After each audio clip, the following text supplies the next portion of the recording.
Hello friends, ഞാൻ കുറച്ച് പല സ്ഥലങ്ങളിൽ നിന്നും കണ്ടുപിടിച്ച ടിപ്സുകളാണ് നിങ്ങൾക്ക് മുന്നിൽ കാണിക്കുന്നത്.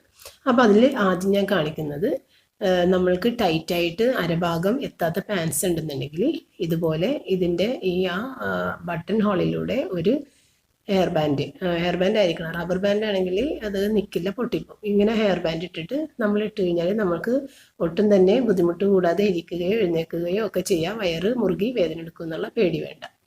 ഇനി ഇത് നേരെ ഓപ്പോസിറ്റ് ആയിട്ടുള്ളൊരു കാര്യത്തിന് ചെയ്യാം.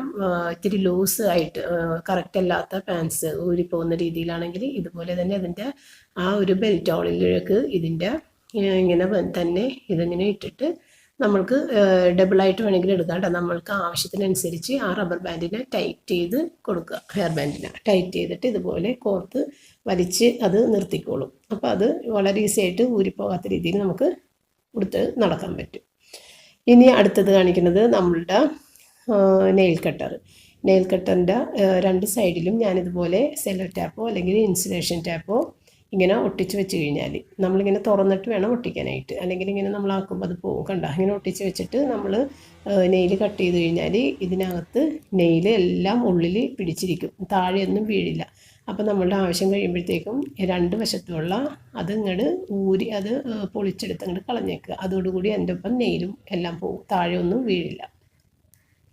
പിന്നെ അടുത്തത് ഇതുപോലെയുള്ള കുഞ്ഞ് ലോക്കും കീയൊക്കെ കുറേ ഉണ്ടാവും മിക്കവരുടെയും വീട്ടിൽ. അപ്പോൾ അതിൻ്റെ കീസൊക്കെ മാറിപ്പോകാതിരിക്കാനായിട്ട് ഈ ഒരു രീതിയിൽ സെയിം ആയിട്ടുള്ള കളറ് ഇതുപോലെ നെയിൽ പോളിഷ് അടിച്ച് വെച്ച് കഴിഞ്ഞാൽ നമ്മൾക്ക് കീകളൊന്ന് തപ്പിയെടുത്ത് തിരിച്ചും മറിച്ചും ഒന്നും ഇട്ട് നോക്കേണ്ട ആവശ്യം വരില്ല. അതുപോലെ അടുത്തത് നമ്മൾക്ക് പഴയ ഒരു സോക്സ് ഇതുപോലെ ഹാങ്കറിൽ ഇതുപോലെ ഫിക്സ് ചെയ്തതിന് ശേഷം നമ്മൾക്ക് ഇങ്ങനെയുള്ള ചില വളരെ ഇത് ഡസ്റ്റ് കയറാത്ത ഇതുപോലെയുള്ള സ്ഥലങ്ങളിലേക്ക് ഇത് കടത്തിയിട്ട് അതിൻ്റെ ഇടയിൽ ഇത് പഞ്ഞി പോലെ കുറേ സാധനങ്ങൾ പിടിച്ചിരിക്കാറില്ലേ നമ്മളുടെ ഇതിൻ്റെയൊക്കെ ഇടയിൽ, അതൊക്കെ ക്ലീൻ ആയിട്ട് പോരും. അപ്പോൾ ഇത് നമുക്ക് വളരെയധികം യൂസ്ഫുള്ളാണ്. കാരണം ഡസ്റ്റ് കിടക്കാത്ത സ്ഥലത്ത് ചിലപ്പോൾ ഇത് മാറ്റി തുറക്കാനൊന്നും പറ്റാത്ത അവസ്ഥയിലായിരിക്കും അതിന് വെയിറ്റൊക്കെ ഉള്ള സാധനങ്ങൾ. അപ്പോൾ ആ അലമാരികളുടെ ഇടയിലൊക്കെ ഇതുപോലെയൊക്കെ ഒന്ന് തുടച്ചു കൊടുക്കാം. ഇനി നമ്മൾ ഓരോ ആവശ്യങ്ങൾക്ക് പോകുമ്പോൾ പൈസയൊക്കെ ഇട്ടിട്ട് കവറിൽ കൊടുക്കാറില്ല. ആ സമയത്ത് ചിലപ്പോൾ നമ്മൾ തിരക്കിൻ്റെ ഇടയിൽ നമ്മളുടെ ഗമ്മ് ഇല്ല അല്ലെങ്കിൽ ഒന്നുമില്ല, ചോറ് പശ വെച്ച് കുട്ടിക്കേണ്ട ഒരു സിറ്റുവേഷനിൽ അത് വേണ്ട. ചോറ് പശയൊക്കെ ഒരു നല്ലതല്ല, ഉറുമ്പൊക്കെ കയറും. അപ്പോൾ ഇതുപോലെ നെയിൽ പോളിഷ് എല്ലാവരുടെയും വീട്ടിലുണ്ടാകും. അപ്പോൾ ആ കവറിന് യോജിച്ച ഏകദേശം ലൈറ്റ് കളർ എന്താണെന്ന് വെച്ച് കഴിഞ്ഞാൽ ആ രീതിയിലുള്ള ഒരു നെയിൽ പോളിഷ് എടുത്തിട്ട് ഇതുപോലെ ഒന്നങ്ങോട്ട് അടിച്ചിട്ട് അത് അങ്ങോട്ട് ഇത് ഒട്ടിച്ച് കഴിഞ്ഞാൽ നല്ല നീറ്റായിട്ടിരുന്നുള്ളൂ. അപ്പോൾ നമ്മൾ പശയില്ലെങ്കിലും ബുദ്ധിമുട്ടുണ്ട്. ഇത് എല്ലാവരുടെയും വീട്ടിലും നെയിൽ പോളിഷ് എന്തായാലും ഉണ്ടാകാതിരിക്കില്ല. പിന്നെ അടുത്തത് നമ്മളുടെ ഈ ചാർജറൊക്കെ മറിച്ചും തിരിച്ചുമൊക്കെ നമ്മൾക്ക് എങ്ങനെ കുത്തേണ്ടതെന്ന് ചില സമയത്ത് ഒരു കൺഫ്യൂഷൻ വരും. അപ്പോൾ തിരിച്ചും മറിച്ചുമൊക്കെ കുത്തും. എനിക്കിത് സ്ഥിരം സംഭവിക്കുന്നൊരു കാര്യമാണ്. എൻ്റെ മൊബൈൽ ഫോണിൽ കുത്തുന്ന ആ ഒരു ഭാഗം പോലും എനിക്ക് കറക്റ്റായിട്ട് അറിയാൻ പാടില്ല. എപ്പോഴും മറിച്ചും തിരിച്ചുമൊക്കെ നോക്കിയിട്ടൊക്കെ സാധാരണ ചെയ്യണം. അപ്പം നമ്മളിതുപോലെ രണ്ട് സ്ഥലത്തും ഒരേ കളറിങ്ങനെ ഒന്ന് ഒരു നെയിൽ പോളിഷ് ഇട്ട് വെച്ച് കഴിഞ്ഞിട്ടുണ്ടെങ്കിൽ പെട്ടെന്ന് തന്നെ നമുക്ക് ആ തെറ്റ് കൂടാതെ അതിൻ്റെ ആ കളറ് നമുക്ക് കാണാമല്ല, പെട്ടെന്ന് തന്നെ അങ്ങോട്ട് ഫിക്സ് ചെയ്യുമ്പോൾ ആ രണ്ടും ഒരേ രണ്ട് സ്ഥലത്തും കളറുകൾ വരും. അപ്പോൾ ആ ഒരു രീതിയിലാണെങ്കിൽ നമുക്ക് വലിയ ബുദ്ധിമുട്ട് കൂടാതെ അങ്ങനെ ഇത് ഫിക്സ് ചെയ്യാൻ പറ്റും. കണ്ട, നമ്മൾ തിരിച്ച് കുത്തണേ നമുക്ക് മനസ്സിലായില്ലേ, അപ്പോൾ തന്നെ നമ്മൾ തിരിച്ച് കറക്റ്റായിട്ട് കുത്തും. പിന്നെ നമ്മളുടെ പപ്പടം, ഹെൽത്ത് കോൺഷ്യസ് ആയിട്ടുള്ള ആളുകളും അല്ലെങ്കിൽ പനി പിടിച്ച് ചുട്ട പപ്പടം കഴിക്കണമെന്ന് അങ്ങനെയൊക്കെയുള്ള ആളുകളില്ലേ, അവർക്കൊക്കെ നമ്മളുടെ ഗ്യാസിൻ്റെ ബർണറിൻ്റെ മീതയിൽ അടുപ്പിലൊക്കെ വെച്ച് ചൂടില്ലേ. അപ്പോൾ ഓവനുള്ളവർക്ക് ഇത് കണ്ട, ഇതൊരു 30 സെക്കൻഡ്സ് ഇത് ഒന്ന് ഓൺ ചെയ്താൽ മതി. പപ്പടം വെറുതെ എൻ്റെ മീതേക്ക് നേരെ വെച്ചിട്ട് ഓൺ ചെയ്താൽ മതി. 30 സെക്കൻഡ്സ് കൊണ്ട് നല്ല ചുട്ട പപ്പടം റെഡിയാണ്.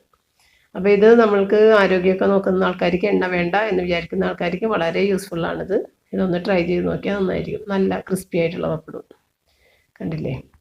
അതുപോലെ തന്നെ ചെറുനാരങ്ങ നീര് കുറവാണെന്നൊക്കെ തോന്നിയിട്ടുണ്ടെങ്കിൽ, നീരുള്ളതാണെങ്കിലും കുഴപ്പമില്ല, നീര് കുറവാണ് ആണെങ്കിൽ വളരെ നല്ലതാണ്. 10 സെക്കൻഡ്സ് ഇതിനിട്ടാൽ മതി. 10 സെക്കൻഡിൽ കൂടരുത് കേട്ടോ, 10 സെക്കൻഡ്സ് ഓൺലി, അത് മാത്രം ഇട്ടാൽ മതി. അപ്പം അല്ലെങ്കിൽ അത് നിങ്ങൾ തെറ്റിച്ച് കഴിഞ്ഞാൽ പോയി, അത് ചൂടായി പോകും. എടുക്കുക, നേരിയൊരു ചൂടുണ്ടാവും, അത് കട്ട് ചെയ്യുമ്പോൾ തന്നെ അതിൽ കൂടി ജ്യൂസ് താഴേക്ക് ഒഴുകുന്നത് കാണാം. കാരണം നെക്കൊന്നും വേണ്ട, ഞാനത് നെക്കിയിട്ടില്ല. അതിനു മുമ്പ് തന്നെ ഇത് കണ്ട വെള്ളമൊഴുകി താഴെ ഇത് ജ്യൂസ് താഴേക്ക് തന്നെ വേണ്ട, നാരങ്ങ നീര്. അതാണ് ഞാനിപ്പോൾ ഇത് കുടയുമ്പോൾ തന്നെ ഇത് ഇത്രയും ആയില്ലേ, കണ്ട വെറുതെ നിൽക്കാതെ തന്നെ ഇത്ര ആയില്ലേ. ഇനി നമ്മൾ പിഴിഞ്ഞെടുക്കുമ്പോൾ എന്തോരം നീരുണ്ടാവും. അപ്പോൾ ഇത് വളരെ നല്ലൊരു യൂസ്ഫുൾ ആയിട്ടുള്ളൊരു ടിപ്പായിട്ടാണ് എനിക്ക് തോന്നിയിട്ടുള്ളത്. ഞാൻ കുറേ നാൾ മുമ്പ് ചെയ്യുന്നതാണ് കേട്ടോ. പല സ്ഥലങ്ങളിൽ ഞാൻ കണ്ടിട്ട് ഇത് ചെയ്തതാണ്, എൻ്റെ സ്വന്തമാണെന്നൊന്നും തെറ്റിദ്ധരിക്കണം. കുറേ കാര്യങ്ങൾ സ്വന്തമായിട്ടുള്ളതും കുറേ കാര്യങ്ങൾ നമ്മൾ കണ്ടറിഞ്ഞ് അങ്ങനെയൊക്കെ ചെയ്യുന്നതില്ലേ, അതാണ്.